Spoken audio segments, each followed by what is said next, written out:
Welcome to another Jedi Business video. My name is Chris B, and today I want to take a look at the Galactic Starcruiser, Disney's Star Wars hotel in Florida, which is located on the back of Hollywood Studios next to Galaxy's Edge and is expected to open in spring 2022. Now, typically I only cover Star Wars action figures and Star Wars action figure collecting, but this was so interesting to me that I just had to make a video about it.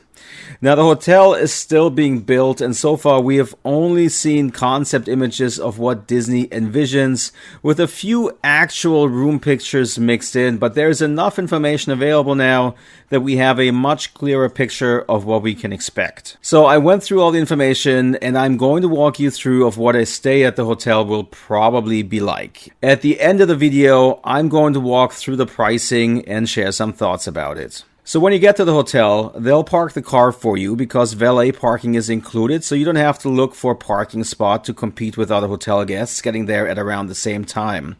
Boarding starts at 1 p.m., so you'll probably want to be in Orlando at least one day earlier already so that you can actually be on time for this.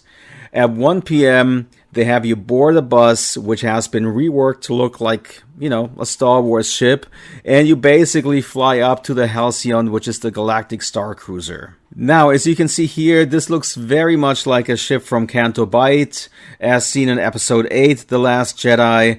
The design of the ship feels upper class. It's not run down like most of the ships in Star Wars. So you get to the Starcruiser, and then you check out the lobby and your room. And then based on the itinerary, it says that at 1:45 p.m. is an orientation already. So this very much feels like a cruise ship. They gather you on deck and they tell you where the emergency exits are, the bathrooms, the restaurants, the gift shops, and so on.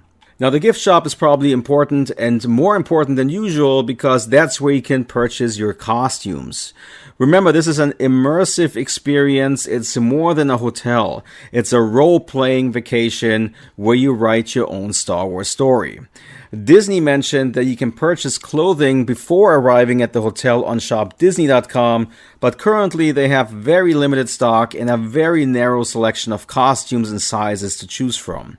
They also mentioned that you can bring your own costume, so if you're a cosplayer, you can bring your gear. Then at 3 p.m. there will be light refreshments, and at 3:30 there are sabacc lessons for 30 minutes.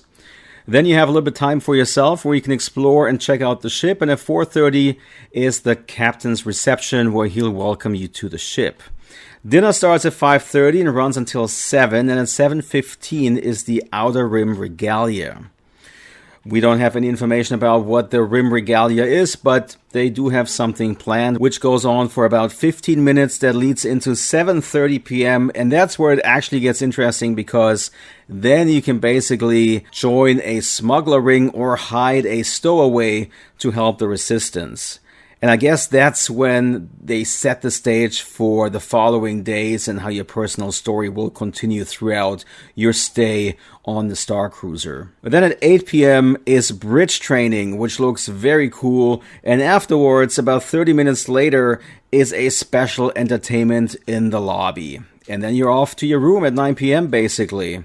And that's day one. So there's a lot of stuff happening on the first day. So day 2, you have to get up early because breakfast starts at 7 a.m., goes until 8 before they transport you to Batuu, where you go on the Rise of the Resistance. Afterwards, there will be another story element where you can help with a heist and steal a ship from the First Order. And after that, they'll take you on Smuggler's Run before they take you to have lunch at Docking Bay 7. Lunch is over at around 11:45 a.m. and then you have about an hour to go and check out Batuu. Now, is that enough time to do Savi's lightsaber building experience or build a droid? Could be, but if they don't make reservations for you, it sounds as if there might not be enough time for those experiences. Keep in mind that this is not included in the pricing either, so if they do make reservations for you and try to accommodate you, you will have to pay extra for that. I guess Ogre's Cantina is off the table and not part of the experience either because there's just not enough time for it. So this is your morning going into midday on the second day, because at 12:40 p.m. they take you back to the hotel for lightsaber training and a droid racing competition. Are those life-size droids? Are they the small remote control droids? We don't know yet. Then there is a build model ship workshop at 3 p.m. and a Sabak tournament at 4 p.m. Cocktails at the lounge at 5 p.m. and dinner starts at 5:30.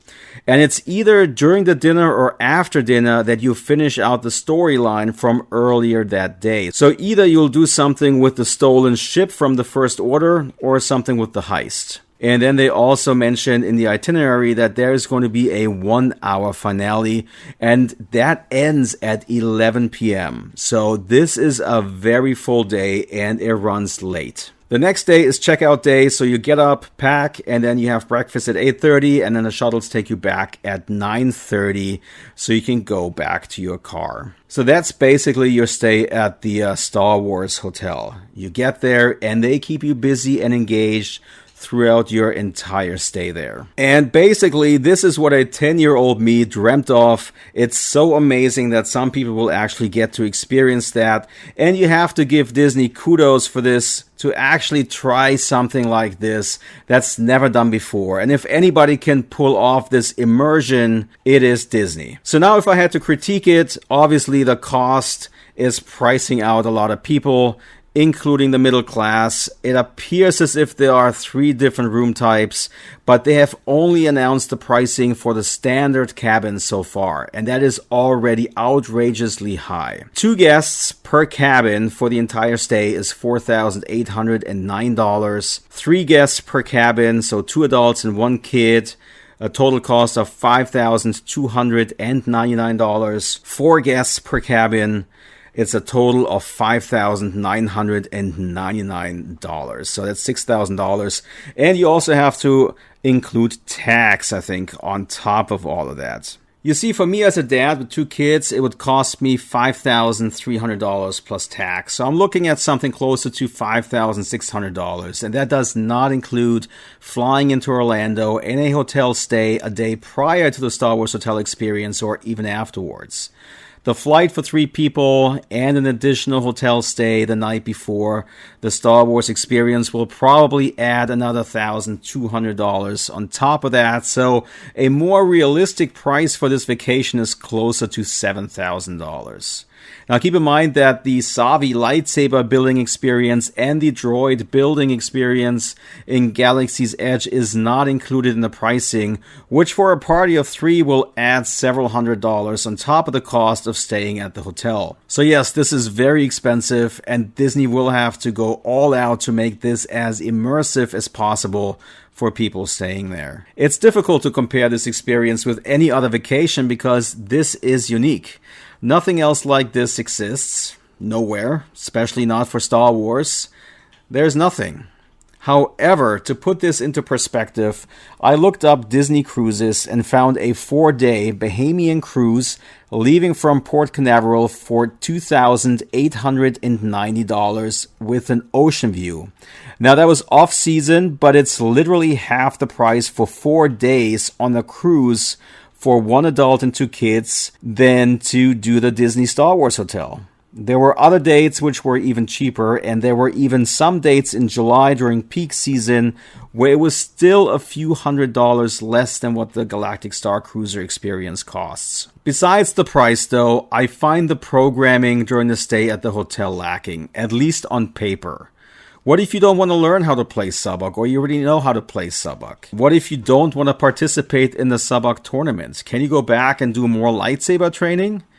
Now, skipping any of these events seem like a waste of time, but there don't appear to be more alternatives available. Since the stay on the ship is fairly short, maybe there's room to explore the Starcruiser, but currently we haven't even seen what it looks like on the inside besides all the concept images. Now, the other thing I want to point out, for me personally, I grew up with the original trilogy, and to me Star Wars is Anakin Skywalker's story 1 through 6, with, in my opinion, 3 movies which were tacked on with episodes 7 through 9, and many of us are still trying to make sense of them. Now, if you like those movies, great. I'm just not a fan. I don't care much about Canto Bight, and maybe I feel differently about it once the movie ages and I've processed it more. But right now, if the Galactic Starcruiser was the Tantive 4 or another Rebel blockade runner, and Darth Vader could maybe try to board the ship with classic stormtroopers running around, or maybe Boba Fett or Bosk showing up, maybe even Mando, that would get me more excited. Now, how immersive can this experience really be? Disney doesn't provide the clothing, so what if you go all out and dress yourself and your family up as Jedi, only to encounter 10 other families behind you in line during breakfast who wear slippers and their PJs? I'm sure this experience will be fantastic. If anybody can pull it off, it is Disney, but I think it'll probably take them a year or so to smoothen out the experience. With only 100 rooms available, this experience is not only limited due to the price, but also room availability, and I have no doubt